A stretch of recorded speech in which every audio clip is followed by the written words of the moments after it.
Ayo berinvestasi akhirat, bangun rumahmu di surganya. Sempurnakanlah ibadah Anda dengan beramal jariah yang pahalanya tidak terputus hingga akhir kiamat.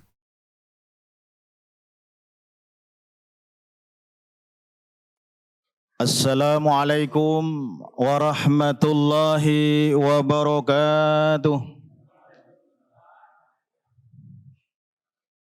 Alhamdulillahi rabbil alamin. Wabihi nasta'inu ala umurid dunya wa din. Ashhadu an la ilaha illallah wahdahu la syarikalah. Wa ashhadu anna sayyidina wa maulana Muhammadan abduhu wa rasuluh. Allahumma salli wa sallim wa barik ala sayyidina wa maulana Muhammadin wa ala alihi wa sahbihi wa tabi'inal mujahidina tahirin. Qala Allah Ta'ala fil Qur'anul Karim, a'udzu billahi minasyaitonir rajim. Bismillahirrahmanirrahim. Syahrul Ramadhan alladzi unzila fihil Qur'an hudal linnasi wa bayyinatin minal huda wal furqan. Shadaqallahul adzim. Bapak Ibu jamaah salat Isya rahimakumullah. Yang pertama dan yang paling utama, marilah kita senantiasa memanjatkan rasa puji dan syukur kehadirat Allah Subhanahu wa Ta'ala.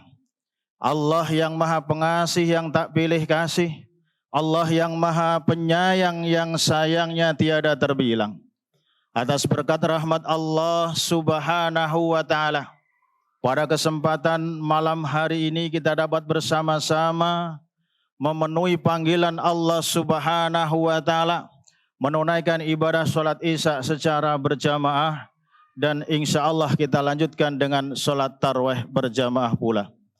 Sholawat serta salam semoga tetap terlimpahkan kepada junjungan kita Nabi Agung Muhammad Sallallahu Alaihi Wasallam, kepada keluarganya, kepada para sahabat-sahabatnya, kepada para tabi'in dan ulama serta pengikutnya hingga akhir zaman.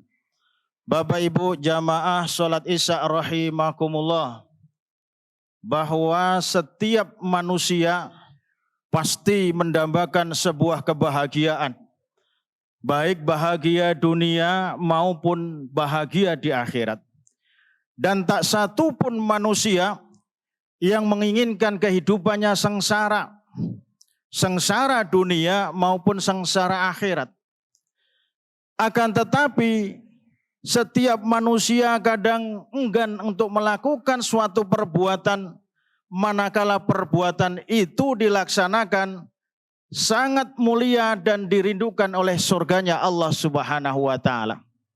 Oleh karena itu pada kesempatan malam hari ini penting saya sampaikan tentang 4 golongan manusia yang selalu dirindukan surganya Allah Subhanahu wa Ta'ala. Bapak Ibu jamaah sholat Isya rahimakumullah, kita sudah masuk di malam ke-6 bulan suci Ramadan. Ketika Rasulullah Sallallahu Alaihi Wasallam ditanya oleh Sayyidina Ali bin Abi Thalib karamallahu wajhah, ya Rasul, pahala apa yang akan diberikan oleh Allah kepada umatmu yang melaksanakan sholat tarawih pada malam ke-6 bulan suci Ramadan? Maka Rasulullah Muhammad Sallallahu Alaihi Wasallam menjawab dan bersabda yang artinya bahwa barang siapa yang menjalankan ibadah sholat tarawih pada malam ke-6 bulan suci Ramadan, maka Allah akan memberikan pahala sebagaimana mereka melaksanakan tawaf di Ka'batullah, di Masjidil Haram di Makkatul Mukarramah. Tawaf adalah sebuah perbuatan yang sangat mulia, ibadah yang paling disukai oleh Rasulullah Sallallahu Alaihi Wasallam. Bahkan tawaf memiliki pahala sebagaimana membebaskan para budak. Maka itulah kemuliaan yang Allah berikan kepada umat Rasulullah Sallallahu Alaihi Wasallam yang melaksanakan sholat tarawih pada malam yang ke-6 bulan suci Ramadan. Lalu Sayyidina Ali karamallahu wajhah bertanya kembali, lalu ya Rasul, pahala apa yang akan diberikan oleh Allah kepada umatmu yang melaksanakan salat tarawih pada malam ke-7 bulan suci Ramadan? Maka Rasulullah Muhammad Sallallahu Alaihi Wasallam menjawab dan bersabda yang artinya bahwa barang siapa yang menjalankan ibadah sholat tarawih pada malam ke-7 bulan suci Ramadan, Allah akan memberikan pahala sebagaimana jihadnya Nabi Musa alaihissalam ketika melawan Fir'aun laknatullah alaih. Setiap malam-malam kemuliaan Allah berikan kepada umat Rasulullah yang selalu memuliakan malam-malam bulan Ramadan ini. Karena memang sesungguhnya bulan Ramadan merupakan bulan umatnya Rasulullah untuk fastabiqul khairat, berlomba-lomba dalam kebaikan.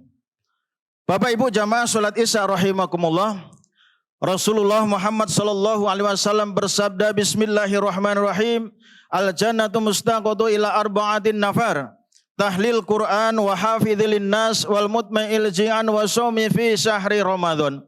Ada 4 golongan manusia yang senantiasa dirindukan surganya Allah Subhanahu wa taala. Apa itu? Yang pertama yakni tahlil Quran wa hafidhil lisan, yang kedua adalah orang yang menjaga lidahnya. Yang ketiga wal mutma'il ji'an, orang yang memberikan makan kepada orang yang lapar. Wa sawmi fi syahri Ramadan. Yang keempat adalah orang yang menjalankan ibadah puasa pada bulan suci Ramadan. Kita masuk yang pertama, tahlil Quran. Orang yang membaca kitab suci Al-Quranul Karim. Membaca kitab suci Al-Quranul Karim, pahala yang sangat luar biasa besarnya dari Allah Subhanahu wa taala, Bapak Ibu sekalian. Di mana kita membaca kitab suci Al-Quranul Karim dalam setiap huruf, Allah berikan kita 10 pahala kebaikan di hadapan Allah Subhanahu wa taala. Dan orang-orang yang membaca kitab suci Al-Quranul Karim, orang yang hatinya terpaut untuk membaca kitab suci Al-Quranul Karim, kelak ketika di alam barzah akan senantiasa Al-Quranul Karim menjadi cahaya penerang bagi si ahli kubur.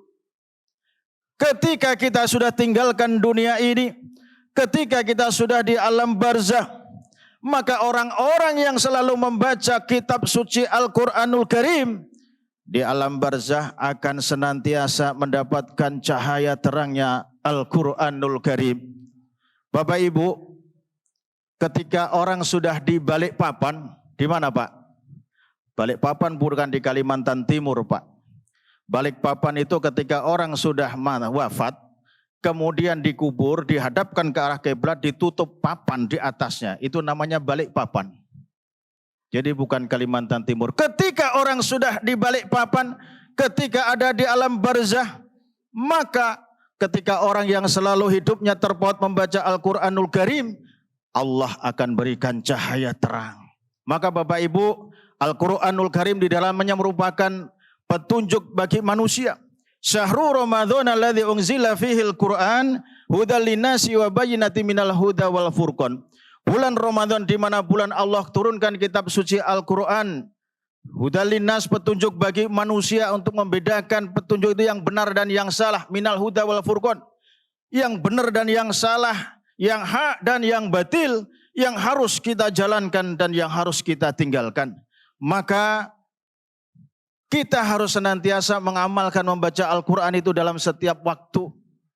Ketika pagi selesai subuh, baca Al-Quran. Selesai sholat 5 waktu, baca Al-Quran. Ketika terbenam matahari, habis maghrib, baca Quran. Bacalah Al-Quran agar kelak menjadi cahaya terang bagi kita kelak di alam barzah. Ini golongan pertama yang dirindukan surganya Allah Subhanahu wa taala, tahlil Quran, orang yang membaca kitab suci Al-Quranul Karim.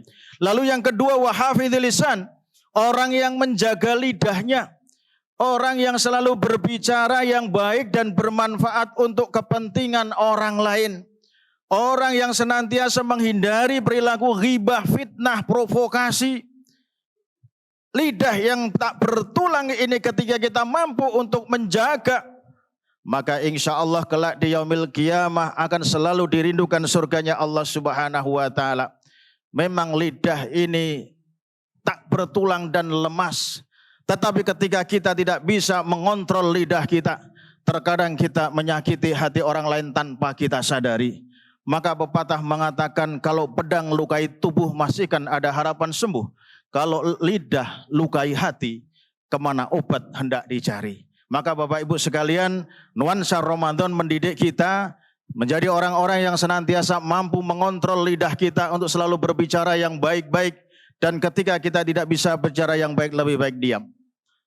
Kemudian yang ketiga, wal mutmi'il jian, orang yang memberikan makan kepada orang yang lapar, orang yang membelanjakan hartanya di jalan Allah, orang yang selalu berbagi terhadap sesama. Inilah golongan ketiga yang dirindukan surganya Allah Subhanahu wa taala. Maka Bapak Ibu sekalian, sebagian harta yang kita miliki adalah miliknya orang-orang du'afa.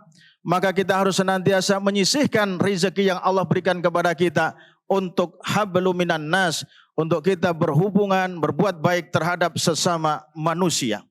Dan yang terakhir, wasomi fi syahri Ramadan, orang yang menjalankan ibadah puasa pada bulan suci Ramadan. Maka hakikat Ramadan dalam rangka untuk latihan dan edukasi atau pendidikan dalam diri kita. Menggembleng mental kita menjadi mental orang yang senantiasa istiqomah menjalankan ajaran agama Islam dengan sebaik-baiknya. Oleh karena itu Bapak Ibu sekalian, namanya bulan suci, maka sucikan hati kita untuk melaksanakan ibadah puasa ini dengan niat yang suci dan hati yang suci, terhindar dari penyakit-penyakit hati. Apa itu penyakit hati Bapak Ibu? Yang pertama, takabur ataupun sombong. Sombong adalah penyakit hati yang sangat tidak disukai oleh Allah Subhanahu wa taala. Karena manusia makhluk yang dhaif, tak pantas untuk manusia itu sombong. Yang kedua adalah iri. Iri itu orang yang tidak senang orang lain mendapatkan nikmat. Iri itu orang yang kerjanya SMS. Senang melihat orang susah, susah melihat orang senang. Jadi kalau ada orang yang model seperti itu adalah bagian orang yang terkena penyakit atau virus iri. Dan yang ketiga adalah dengki. Orang yang sudah tidak senang melihat orang lain senang, dan mereka mencelakai orang lain yang dia tidak senangi. Inilah penyakit-penyakit hati yang ada dalam diri kita, maka kita harus bersihkan, sucikan hati kita dari penyakit-penyakit hati, dengki, iri, dan takabur, agar kita menjadi orang-orang yang bersih, orang-orang yang suci, sehingga latihan Ramadan ini menggembleng kita menjadi orang-orang yang la'allakum tattaqun. Amin. Ya Rabbal Alamin. Bapak Ibu jamaah sholat isya rahimakumullah, demikianlah yang dapat saya sampaikan pada kesempatan kali ini. Kesimpulannya adalah 4 golongan manusia yang selalu dirindukan Allah Subhanahu wa taala, yakni yang pertama tahlil Quran, orang yang membaca kitab suci Al-Quran. Yang kedua adalah wahafidhil lisan, orang yang menjaga lidahnya, orang yang selalu berbuat dan berbicara yang baik-baik. Dan yang ketiga adalah orang yang berbagi terhadap sesama, wal mutma'il jian, dan yang terakhir wasomi fi syahri Ramadan, orang yang menjalankan ibadah puasa di bulan suci Ramadan dengan sebaik-baiknya. Terima kasih atas perhatiannya, mohon maaf atas segala kekhilafan. Billahi taufik wal hidayah wa ridha wal inayah. Wassalamualaikum warahmatullahi wabarakatuh. Ayo dukung media dakwah Masjid Agung Al-Akbar dengan ikut berdonasi pengadaan alat multimedia dan operasional dakwah. Usia boleh terputus, pahala jariah mengalir terus.